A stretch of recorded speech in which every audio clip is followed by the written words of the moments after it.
is a way for damaged people to damage themselves more. Mark Barrowcliff. Is there a difference between motivation and frustration?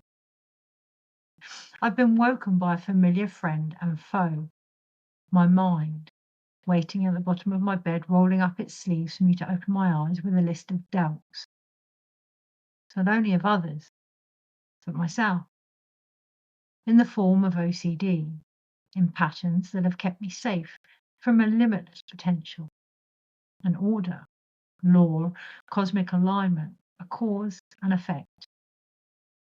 The awareness any judgments I am sensing control my own perception of myself, others, the world I create as a result. Sensing into the discomfort of this, the frustration of knowing the why behind my behaviors, yet somehow still unable to change or fix them, or me, observing consciously divinity, the wisdom waiting if I could shift ever so slightly through the repetition of my own understanding. I realized how inspiring this self-learning had become, how motivating it was to be the best version of myself, to authentically walk my path, how frustrating the improvement I had assumed necessary was. With the song There's No Other Way in my mind, hearing you are making it harder than it needs to be, placing the justice I didn't want to face back in the pack this morning, I mixed up the tarot for the daily dose. Receiving Hand It Over as I randomly selected from behind the Page of Wands, I tuned in to the unknown image in my hands without looking.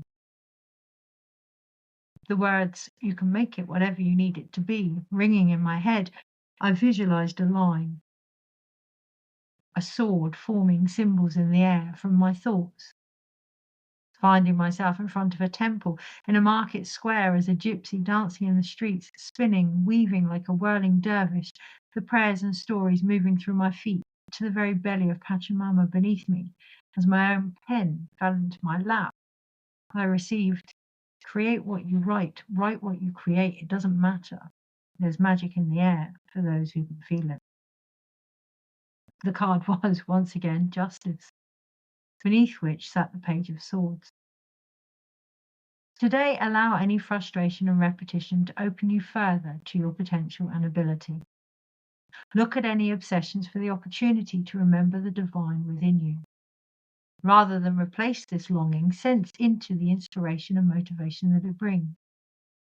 Embrace your process. Create with it, with patience and maturity. Recognize your limitlessness for the only order now required.